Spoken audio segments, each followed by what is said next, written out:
아까 그 3번 질문이 잘 안 들린다고 그러셔서 기왕 하는 김에 좀 자세히 말씀을 드릴까 합니다. 질문을 다시 먼저 띄우겠습니다.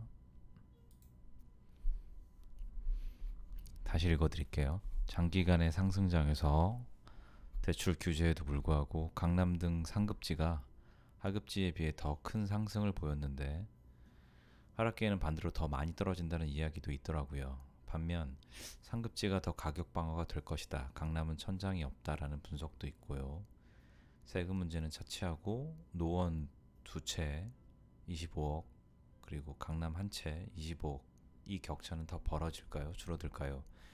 말씀을 하셨는데 뭐 사실 하락장은 다 워낙 누구나 할 것 없이 어려운 시기니까 상급지나 하급지나 큰 의미가 있겠냐마는 뭐 빠지는 순서는 외곽부터 빠진다고는 얘기하죠. 오를 때는 또 외곽부터 오르기도 하고 뭐 그런 이야기들을 하시는 분들도 계시는데 과거의 선험자들이나 뭐 여러 데이터들을 봤을 때 가장 많이 빠지는 것은 사실 대형 평수 같습니다. 제가 자료를 하나 보여드릴게요. 보시면 강남에 있는 대치동 음마, 대치동 도곡 렉슬 그리고 압구정 현대 6, 7차 대형 평형하고 일반 평형 최고 가격하고 최저 가격을 지난장 기준으로 정리해 둔 표인데요. 보시면 대형 평형 하락 폭이 굉장히 크죠. 그래서 뭐 사실 하락장을 어떻게 보면 우리가 그냥 고통으로만 받아들일 것이 아니라 갈아타기의 어떤 기회로 삼아야 한다라고들 많이 얘기하시는 이유가 내가 가지고 있는 아파트가 물론 가격이 떨어지고 잘 안 팔리겠지만 내가 좀 가용할 수 있는 자금이 있거나 아니면 내 아파트를 전세를 주거나 그 자금을 통해서 많이 떨어지는 강남의 대형 아파트를 매수하는 것도 좋은 방법이겠죠. 지난장에 그 하락장 때 그걸 하지 못해서 후회하신다는 분들이 굉장히 많습니다. 왜냐하면 갭이 굉장히 붙기 때문에 충분히 이제 기회가 생기겠죠. 물론 뭐 보유세라든지 뭐 여러 가지 자금 부담이 없진 않겠지만 그 하락장의 기간이 얼마일지 또 누구도 알 수 없지만 그런 백장과 아니면 배짱은 또 돈으로부터 나오는 걸 수도 있겠지만 네, 돈이 좀 있으면 어쨌든 그런 갈아타기도 가능하지 않을까 이렇게 생각을 하고요. 일단 뭐 하락장은 가수요라는 수요는 아예 사라지게 되겠죠.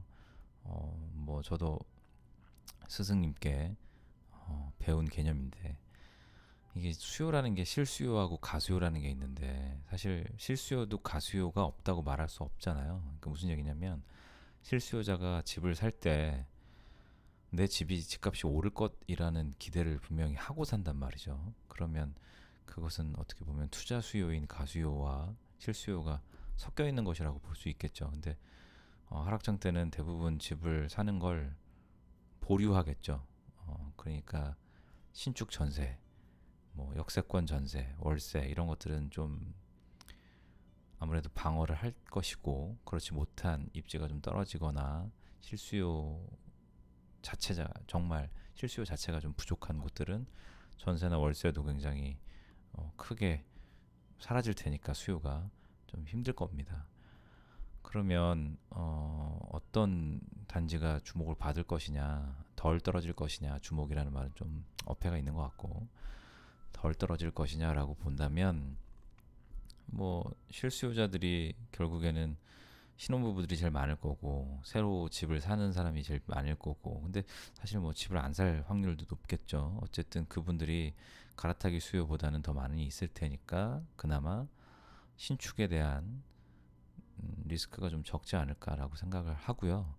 아니면 신축이 될 녀석들, 뭐 입주권 같은 거겠죠. 이런 것들도 그나마 좀 덜 떨어지지 않을까 생각을 해봅니다. 그냥 제 예측이고 지난 과거의 하락장하고 또 다를 수도 있는 게 지금의 신축 아파트하고 그 당시의 신축 아파트의 또 주거 품질이라든지 사람들의 선호도가 또 다르기 때문에 또 사람들이 과거의 장과 달리 또 꽤 현금을 가지고 있는 사람들이 있을 수도 있기 때문에 그 수요는 분명히 존재할 거라고 저는 생각을 하고 있습니다.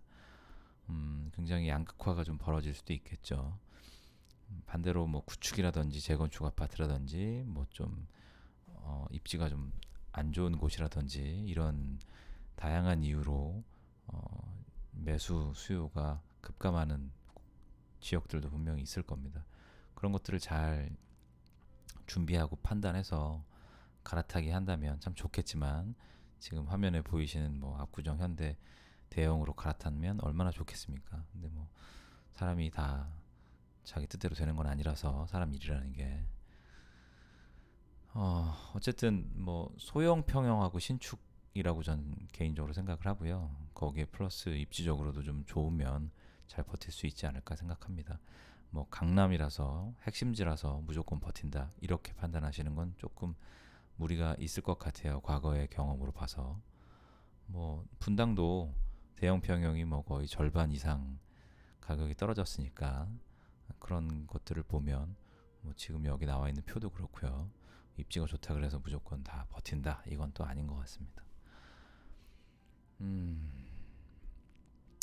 뭐 신축이 좋다, 신축이 될 만한 녀석을 가지고 있으면 뭐 누군가는 와서 사줄 것이다 이런 아주 작은 일말의 희망을 뭐 가질 수는 있겠지만 뭐 사실 그것도 저의 어떻게 보면 행복 회로일 수 있겠죠.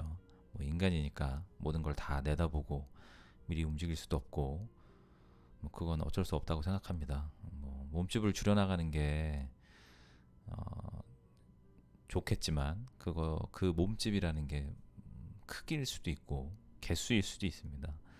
실거주 한 채라면 내가 레버리지가 많이 있지 않은 상황이라면 버티시면 될 것 같고요. 다주택자의 포지션은 또 다를 수 있겠죠. 좀 개수를 줄여나가시면 좋겠죠. 근데 하락장이 언제부터 시작될지를 아무도 예측할 수 없으니까 그게 참 어렵네요. 뭐 그래도 지금 상승에 거의 뭐 피로도가 좀 쌓인 시장인 것 같긴 한데 올해 뭐 많은 전문가들이 또 상승을 할 것이다. 그렇지만 그 상승이 뭐 국지적으로 일어날 가능성이 크다. 이렇게 말하시는 분들도 있고 전방위적으로 상승이 일어날 것이다. 라고 말하시는 분들도 계시고 뭐 저는 어떤 의견도 다 좋다고 보는데 우리가 이제부터는 조금씩 나의 레버리지 대출을 조금씩 조절을 할 필요가 있지 않을까. 어차피 뭐 대출 잘 되지도 않을 뿐더러 기존의 대출도 여력이 되시는 대로 조금씩 줄여나가시는 게 어떨까 이렇게 조심스럽게 말씀을 드려봅니다. 뭐 결론은 어쨌든 제가 아까 말씀드렸다시피 신축이나 신축이 될 만한 녀석 그리고 뭐 소형 평형 위주로 다시 재편될 가능성이 있지 않을까 이렇게 예측을 합니다. 도움이 되셨기를 바랍니다.